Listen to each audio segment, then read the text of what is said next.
Welcome to SoulPod, where science meets mysticism and your inner wisdom leads the way. I'm your guide, Crystal Cassidy, and together we will bridge the seen and the unseen, science and spirituality, the practical and the profound. From quantum physics to energy centers, near-death experiences to extraterrestrial contact, join us as we delve into the mysteries of consciousness and journey together towards a more awakened, compassionate, and soul-connected world. Find your seat, drop in, and let's go on a journey together.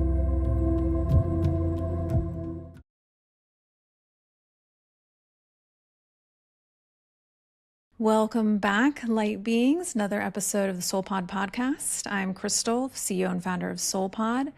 I'm joined today by Linda, who is our head of marketing at SoulPod and produces this podcast. And I'll let Linda introduce herself real quick. Hey guys, my name's Linda. I exist at the intersection of psychology and spirituality, I like to say. I'm a big digital marketing person, and I'm also a content creator in my own time, talking about everything that I love about SoulPod, which is meditation and all of the amazing wisdom that can come from within us. And we're also joined by Kat, who's our head of content at SoulPod. Welcome back, Kat. Hey guys, thanks. I'm so excited for the three of us to be on this call and experience the magic that's about to happen. We're going to go deep today. We're going to go into the topic of spirituality and relationships. And so I know that this can be an emotional topic.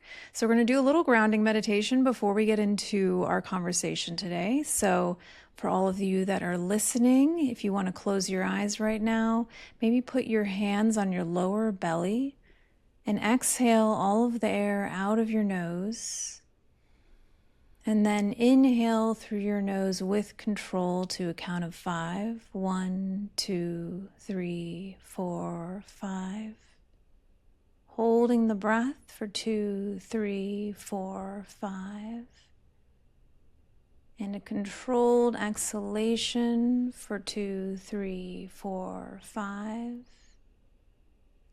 And then allow your breath to release into a natural rhythm. And see if you can bring more and more of your breath into your lower belly, out of the chest, deeper into the lungs. And maybe bring some more awareness to your first energy center. The center at the very base of your seat, your perineum, connecting to the earth beneath you. Your seat of authenticity, of safety, and saying to yourself, here I have everything that I need. It is safe to be who I am in all of my authenticity.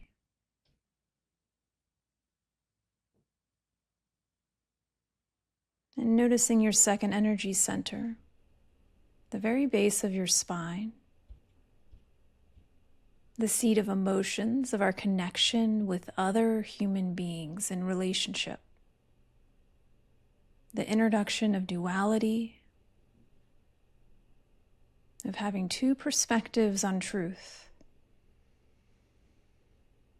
And knowing that you are a sovereign being. You have your own emotions, your own experiences. And you can use these emotions to create your life. Another deep breath in through your nose. Nice exhale, release through your mouth. And you can open your eyes, coming back into your space when you're ready. That's a different tone, huh? Yeah. All right, light beings. So the concept of relationships. So we kind of touched on this in the meditation, which is this very second energy center focused. So this is where we build relationship with others, and we start to orient ourselves in sometimes, unfortunately, a hierarchy of perspective. And so this is at the very foundational level, this is duality, because you have 2 points that are seeing something from 2 different perspectives. But I think of truth as a sphere. It's a 3-dimensional sphere. And you have the truth, the ultimate truth, if you will, at the very center of the sphere. But all of us are looking at this truth from different perspectives, different points on that sphere. And truth can also be relative depending on what level of consciousness you're operating from. So on some level of consciousness, forgiveness is absolutely necessary. It's a gift you give to yourself. On another level of consciousness, forgiveness isn't even a thing because there was nothing to forgive, because you are a reflection of the other, which is very esoteric, but it's just an example to kind of explain when we're talking about relationships, which ultimately is always a conversation around truth and perspective and belief and values. To kick us off and get us into it, we all have relationships in our lives, whether that's parents, siblings, romantic partners, and even the polarity on the planet right now is it's all through relationship. That polarity is being experienced through relationships. And so when we think about coming into the microcosm of our specific experiences, our families, our friends, our significant others, oftentimes we experience relationships falling apart, coming together. And a lot of us, I think the team here at SoulPod has been asking the question, what's the meaning behind this? Why do sometimes these relationships fall apart? Why are they so difficult? We all have had our challenges. What's happening there on a spiritual level? So maybe Linda, I'll hand it over to you. What comes up for you? One of my favorite things about this podcast and what we do as a team is how we're always asking this question of why. A lot of times, we can all jump into this assumption that the way things are the way that they are.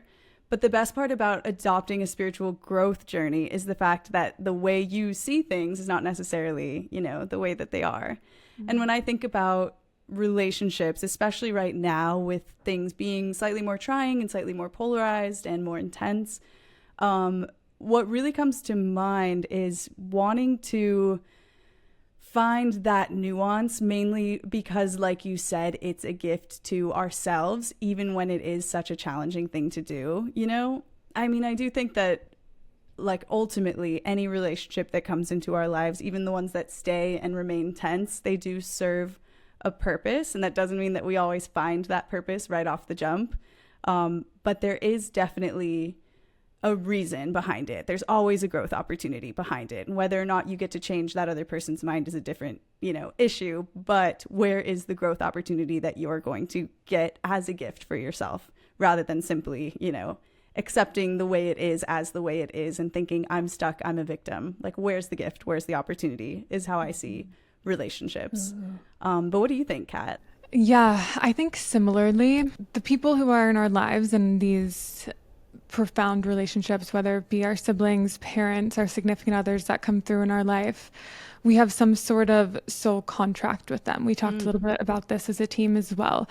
And these soul contracts are just that, contracts that we made with each other before we incarnated into this human experience. They're reciprocal in some cases, like I'm here to teach you this, you're here to teach me this. We're mirrors in that way. They can come in as the antagonist in the dynamic and ask us to learn a lesson that feels difficult or that's part of our karmic path in this life. And so reorienting around our relationships in that way, it gives us a little bit more wiggle room to move out of that seat of the victim, like you're talking about, and almost see it as something like, I agreed to this dynamic at a round table before I came into this human incarnation. I agreed to it in some way.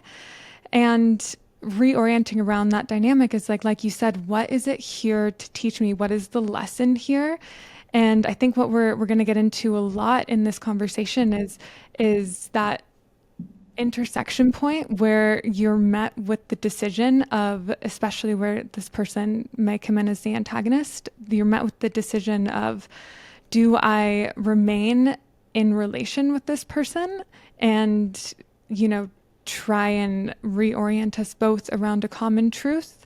Or do I create distance and kind of step into that place of sovereignty and decide for myself, like the lesson that I'm here to learn in this specific dynamic is one of, self-protection, one of true sovereignty and separation from that dynamic. So I think we come in with these soul contracts and then we're given the opportunity to grow from there, like you said. I think what we're really talking about here today is challenging relationships where it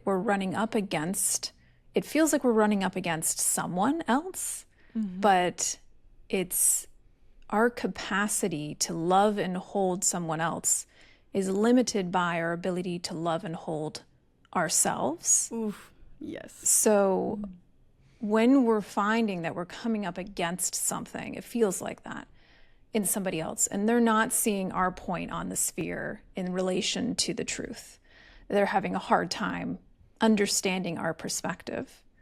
That can feel like it's about the other person, and on some level of truth, that is true. But it's also you coming up against yourself. And so there's something there, and I love that there becomes this choice. Do I want to be a victim to my circumstances? Really, that question is a larger question. Am I a victim to life? Is life happening to me, or is life coming from me?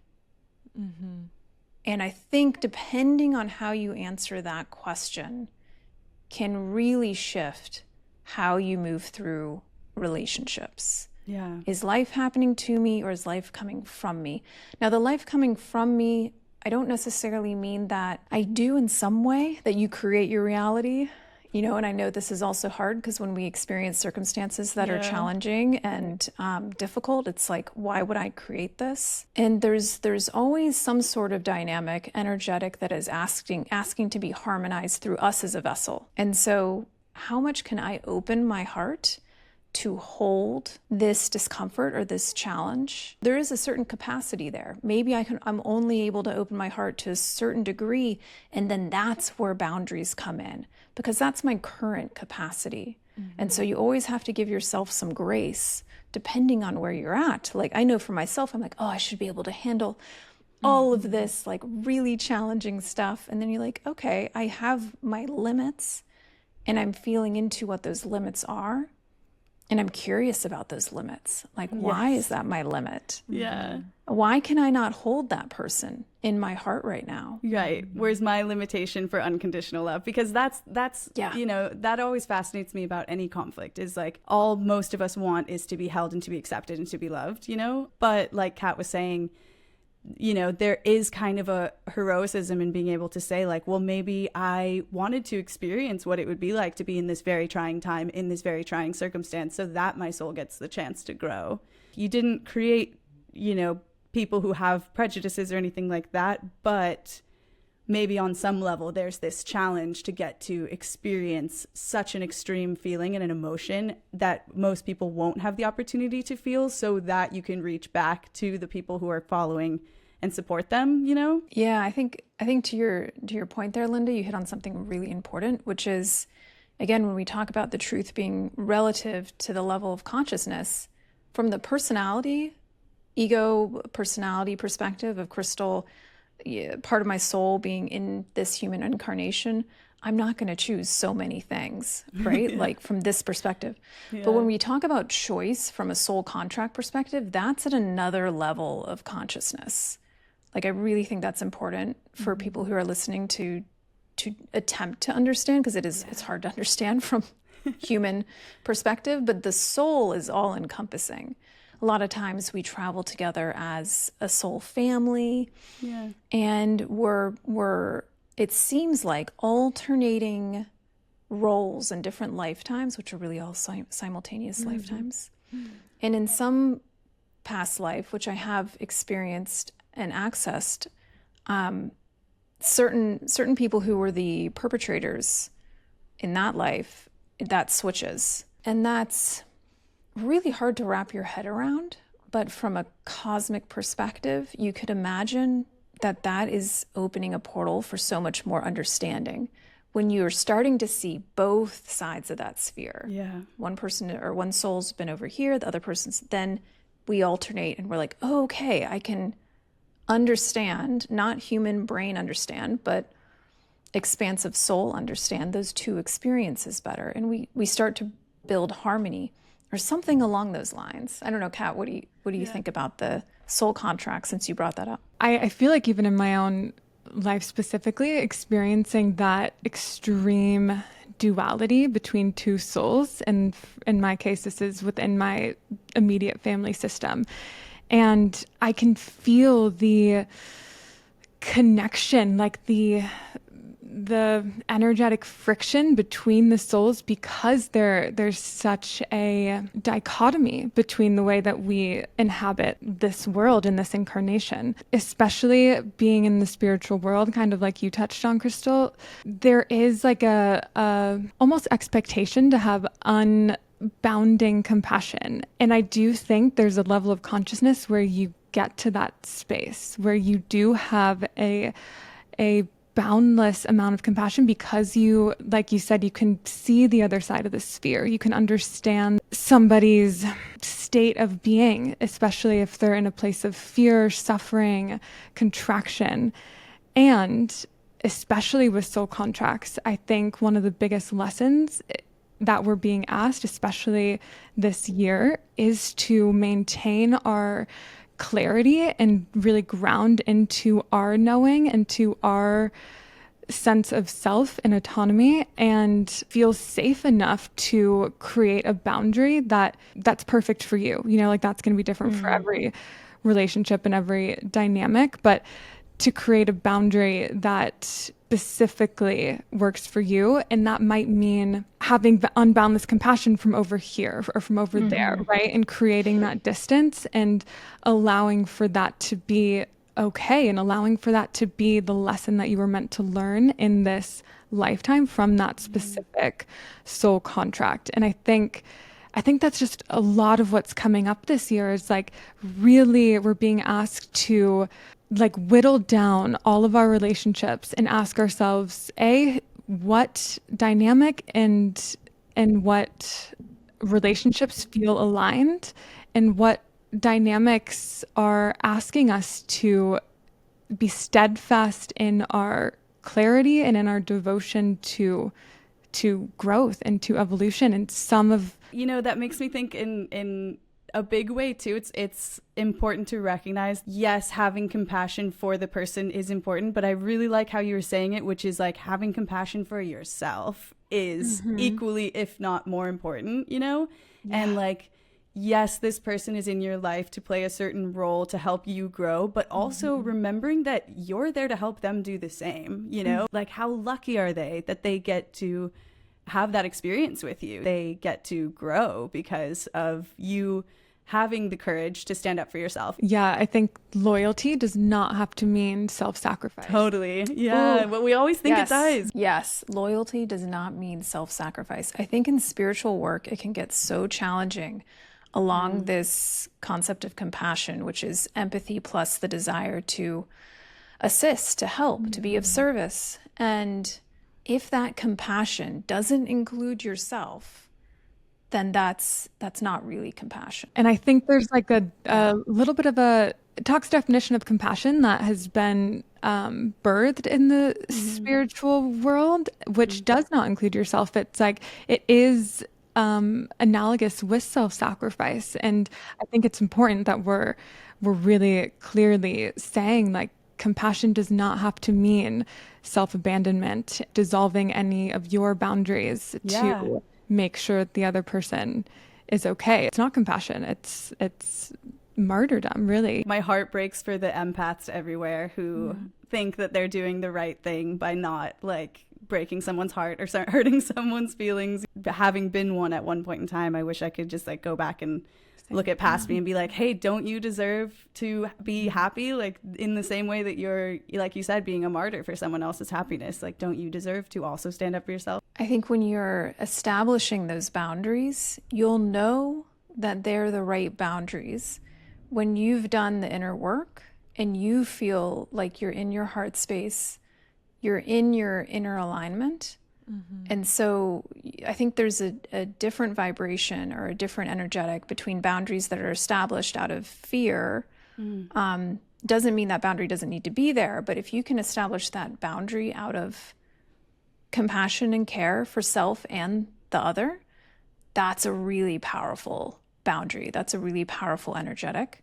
And so just for those people listening, when you're thinking about boundaries, also think about your own inner alignment. And then whatever action you take or however you show up in a relationship, if you're in your own alignment and you've put your oxygen mask on first kind of thing, you have compassion for yourself, you've built your authenticity, so you really have clarity, that's going to naturally be a very easeful process. And people will feel it. When you're in that seat of making the boundaries and you have the clarity, you're in your authenticity and alignment. If you are in the dynamic communicating the boundary and you kind of start to feel yourself gaslighting yourself, doubting your clarity, doubting your knowing, doubting everything like that going in, you're like, no, I know that this is coming from a place of my highest self, for compassion for myself and also for the better of each of us in this dynamic. And I think that is also what we're being asked a lot this year, is like knowing what you know and not doubting what you know and not needing a reason to know what you know, but just knowing what you know. I'm in the soul knowing. Knowing, and it's all about your third eye. And so every morning I'm doing my ritual and it's just honing my connection to my third eye. And it's just so timely because I really think that's what we're being asked a lot this year, is like, you don't need a reason to know what you know. Yeah. The mind thinks, the heart knows. You can trust that space.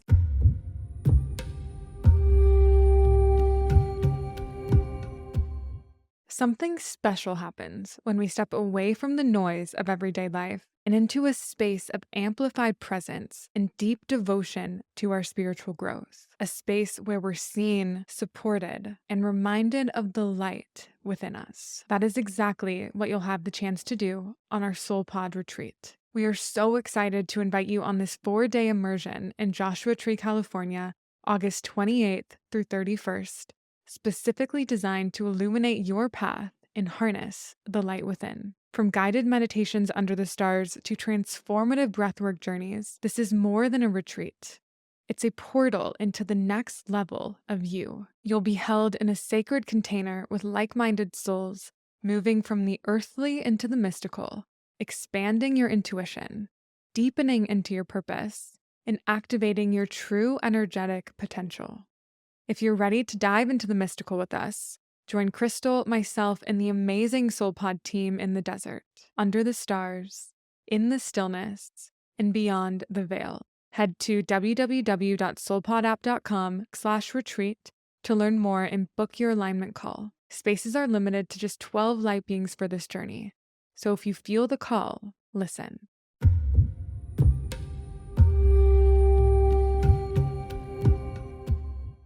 What do you all think about the journey of authenticity and relationship? As I come into my authenticity and I am understanding myself better and better, maybe even understanding ways that I have been showing up that's maybe been dimming my light, if you want to put it that way, or making myself smaller in order to make others comfortable. But as you come into more and more authenticity, it's like there's something that's shifting in relationships because other people may have been interacting with an older version of you. Yes. Yeah. What do you think about that? It endlessly fascinates me the way every time I step into a deeper version of myself, a more true version of myself, and relinquish the survival mode, inevitably a relationship falls off. And that can be like really scary and really alienating because we as humans are designed for connection. We like to be surrounded with each other. But I think what also fascinates me about this topic is the way, just like some relationships will fall off, and that is, I guarantee you, for the better, regardless of how scary it is. If it's not aligned, it's not aligned, you know? Some are going to actually fluctuate and change. And then in the same way, sometimes we'll pick up a new life direction that we want to follow or whatever it is, and we'll like almost magnetize these people that are related to it. We have this almost like homing beacon, like, you know, blasting out at all times for the people who are truly in alignment. Your soul knows, like your soul knows who is right for you and who is wrong. And I do think that we can all kind of feel it and hear it in like a fragmented energy sort of way. And it's those fragmented energy feeling connections that are the first to go the moment you step into your authentic self. This was exactly what I was hoping we would get into. This is the other side of the spectrum of like difficult relationships, and sometimes it's simpler than we like to make it. It's just, if there is a ladder of consciousness or spiral of consciousness, we have like our little area on that ladder, our bandwidth, if you want to call it that. But as you move that bandwidth, then your vibration, the energy is changing. So what you're going to attract or what you're going to be exposed to is going to change. Mm-hmm. And there's been times, even the last few months, where a bunch of things changed pretty suddenly. And I was like, ooh, okay. Like, that's different. This is okay, a little unnerving, a little bit more unknown. But then it was clearing out energy, space, time for these new relationships to come in. Yeah. And these new endeavors to come in. And I knew it at the time. I've been through it enough that I knew it. I was like, trust it, trust it, trust it. And so there's big opportunity here when you're going through these shifts of awakening and how relationships respond. How does that resonate with you, Kat? I've just been blown away as well in my journey. Like the more that I step into my authenticity, the more I'm addicted to stepping into my authenticity, you know? I'm like, and that's what it is. It's like the moment I'm in my body and I feel like, oh, I'm dysregulated, or I'm like, I'm yipped, you know, like I'm trying so hard to like perform right now. Like what is, you know, and then just, I notice that, and then I just breathe, and I kind of, to a lot of your work, Linda, like inner child, just like hug her, tell her you don't need to be performative. You can just be here and not say anything. Like you don't have to crack a joke. You don't have to do anything. You can just be here, and that's enough, you know? And in that process of like the noticing and the soothing and the noticing and the soothing, and really it's like, it is an addictive challenge of like, I'm going to show up even more as myself in this next interaction. I'm going to be even more of myself. For our earlier conversation, there definitely are more dramatic endings to some dynamics. Yeah. And it can just be like a losing touch. You can just let it happen without having any attachment to, you know, they're an old friend, they have to still be in my life or whatever it is. Kind of like letting the evolution of your growth take place and run its course, and the people who remain on the train with you, trusting they're meant to be there, and the people who have gotten off the train, trusting that that was their stop, you know, and that the train's going to keep going, and people are going to get on, people are going to get off, and that there's like a divine timing in all of it. And the only thing you're being asked to do is show up a little bit more as your most authentic self in each interaction. When you've kind of allowed for that, you've devoted yourself to like, I'm just gonna be more authentic, I don't need to do anything, I don't need to be performative. You start to notice and observe a lot more, kind of asking yourself like, okay, am I in that place? Am I fighting to belong right now? And yeah, giving yourself permission to just be totally grounded. Yeah. It's funny too, because I think something we forget is that when these changes and shifts happen, like no one's saying it's not painful. You know what I mean? Like it's always painful. Over the last like year, I've had this experience where my first friend group, when I first moved to New York, there was like one girl in that friend group who just really didn't like me. And I don't know what I did, but she did not like me. And, you know, and a past version of me, like that would have hit so hard. That would have like rocked my self-esteem, you know? And that's kind of like what we were talking about before, where she kind of, I love the line that you always say, Kat, which is like, she gave me a gift by doing that, you know, not even knowing, because it was probably like an ego flare up, like that was causing it. And obviously it was painful for my ego to have to deal with too. But ultimately it was an amazing gift, because it led me to something that was much more aligned, into spaces where I can be my full self. What do you think, Krystal? What comes to mind? I love that, because I think, again, it comes to this choice. Is life coming at me, or am I a victim to it, or am I creating it, or is it flowing through me? I think is an even better way to put it. Yeah. Because if it's flowing through me, it's becoming, you're a vessel. And these are dynamics that are sometimes, or a lot of times, have nothing to do with your ego, your personality. It's these energetics that are getting harmonized. And so I think that's such an empowering way to look at it. And it brings so much more authenticity, I think, into your experience, because you're like, this is serving me in some way. I haven't figured out what that is yet. Exactly. But just having that point of view is heart opening because it induces curiosity. If you think that there's a lot we can talk about victimhood, but I mean this in terms of like relationship dynamics. You're kind of losing that opportunity of opening and curiosity. That also requires a level of safety. I do also want to recognize that.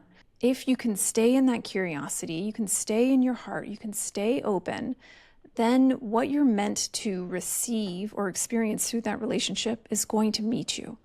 And then that dynamic, which may have been lifetimes in the making, could finally be resolved or harmonized. And I really think that's what we're doing in this incarnation, is harmonizing energies. So it's such a powerful way to look at it, to stay curious in the difficult relationships and in the potential opportunities or the newness or what's going to come out of the fact that some of this has been shifting and making room for something else. I don't know what that is yet. I find that very empowering and exciting. But what do you do? This is a hard question. This is a hard question. What do you do? No. What do you do in relationships where you discover or you realize more deeply that you do not share the same values? Yeah, that is hard, Krystal.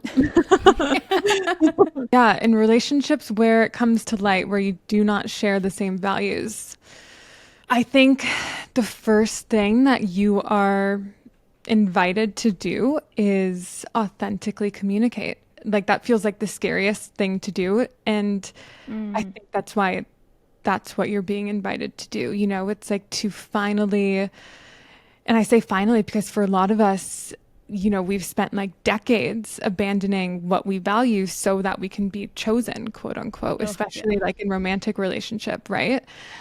And so I think we finally get to a point where we choose ourselves and we again have that clarity. We decide to be so steadfast in that clarity and in that connection to self and in that knowing of self that we communicate where the dissonance is. We communicate where perhaps we're not aligning towards the same vision, and we open the table, the conversation up for the other person to meet us. The highest value and ask that we can have of any person in any relational dynamic is for them to show up as their highest self, or basically hold the space for them to speak their highest truth, whether or not it aligns with mine, right? And vice versa, them holding space for me to speak my highest truth.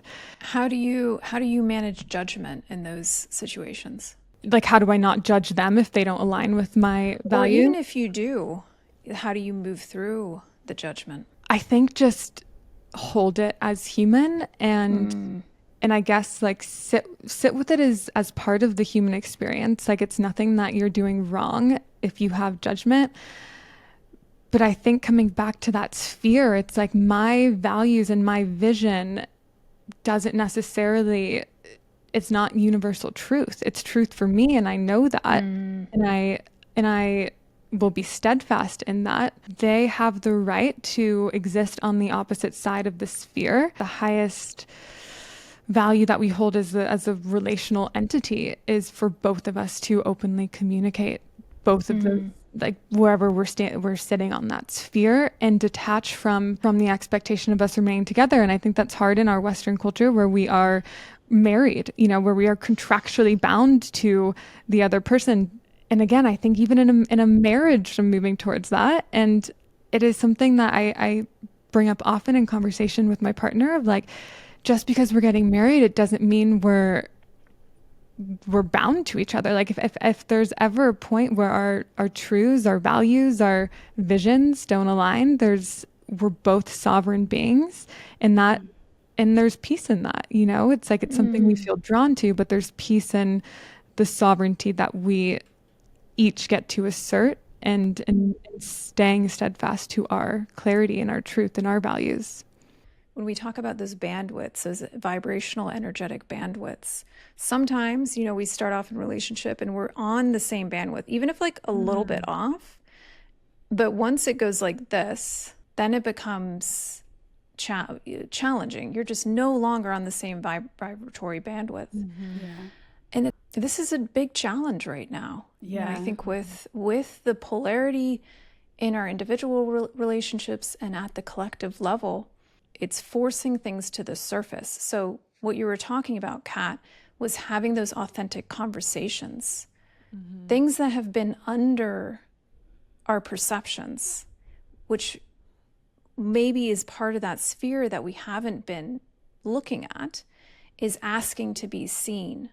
And so I think we start to build this increased ability to shift as a species through having these authentic conversations and doing our best to see each other from the best of our ability, whatever that ability may be. The judgment is hard. The judgment is hard. The judgment is hard.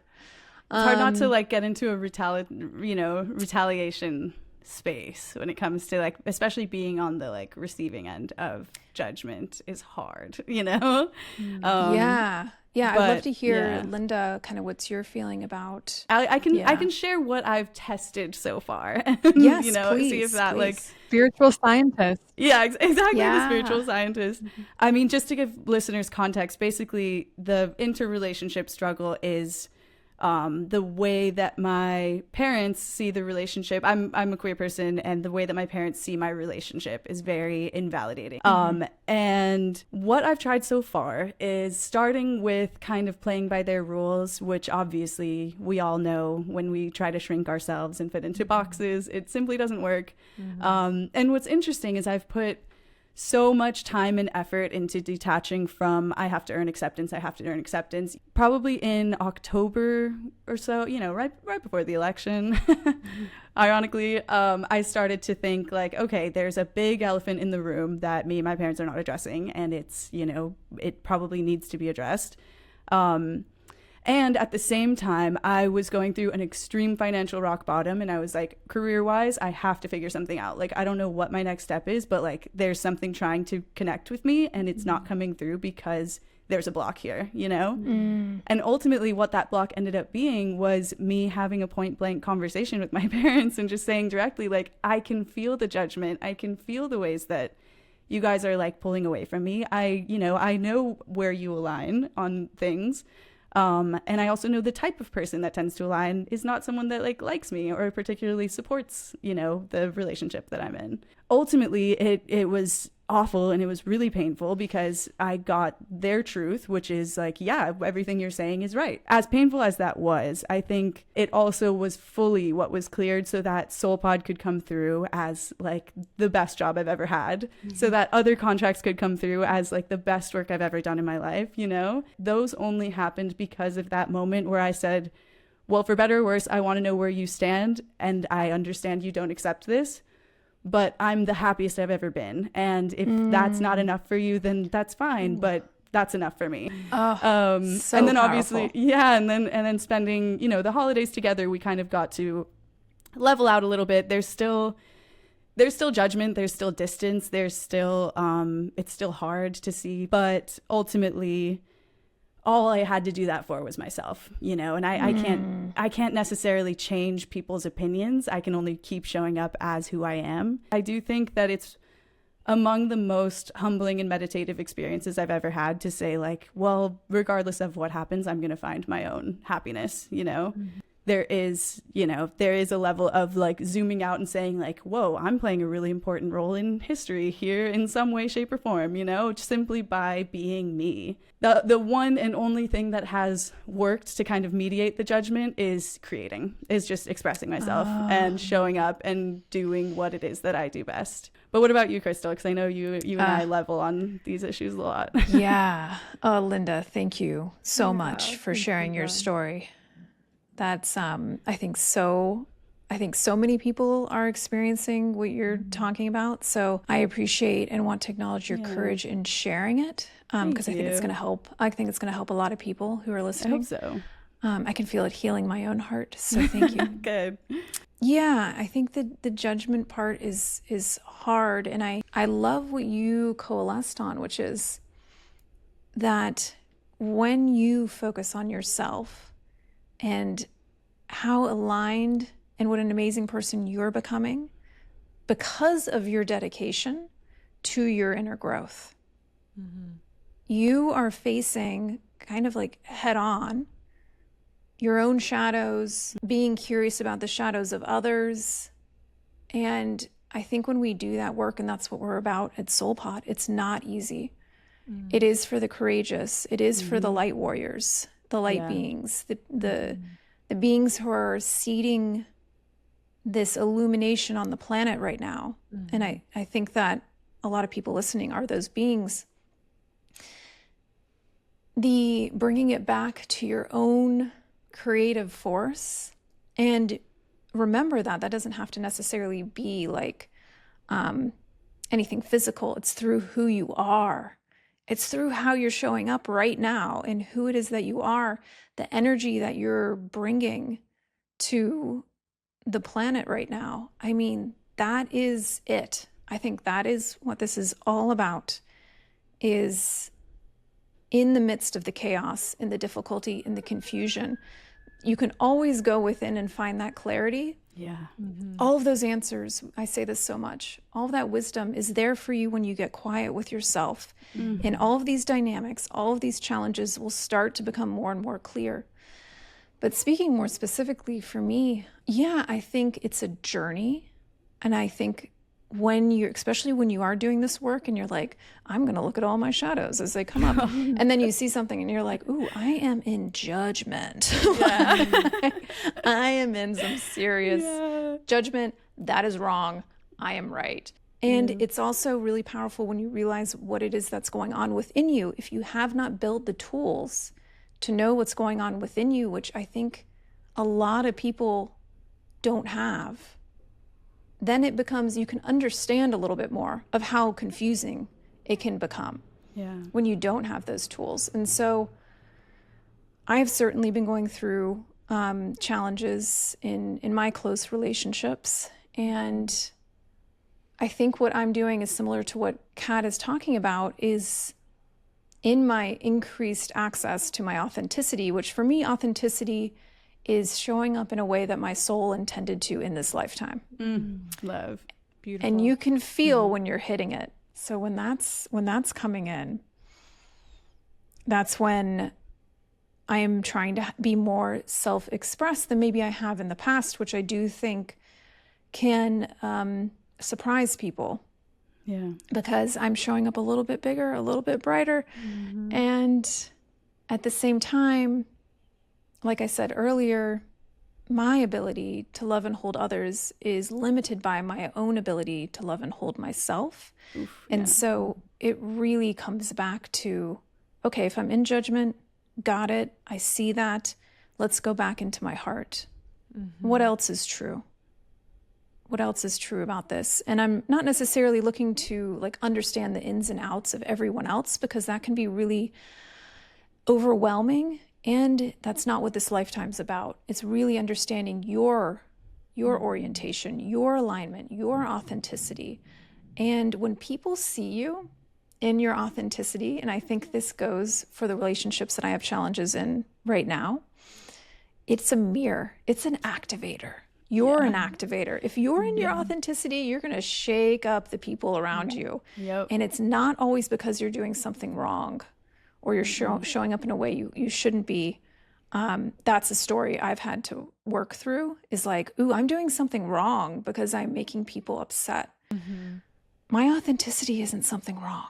My feeling in the energetics of right now is that any relationships, energetics where there's codependency. So, what is codependency? From a spiritual perspective, I think of it as an attachment, an energetic attachment that in order for me to experience X, you have to do Y.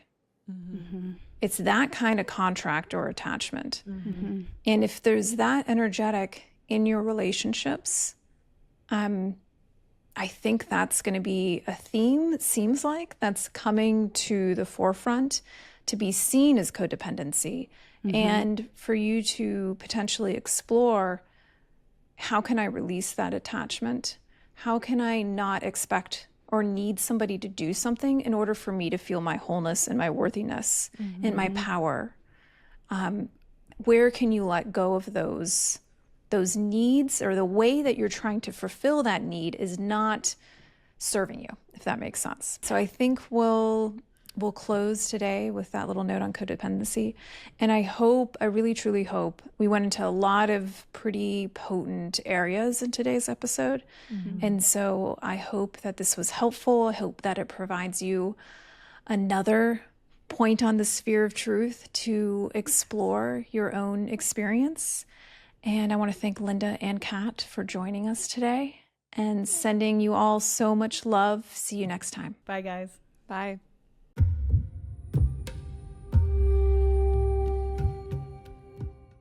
Thank you for journeying with us today, Light Being. We hope you enjoyed the episode.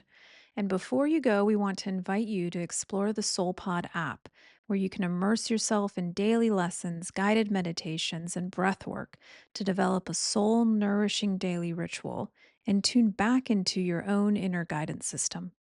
You can download SoulPod in the App Store or directly from the show notes to start your free trial today and awaken the ancient wisdom within you.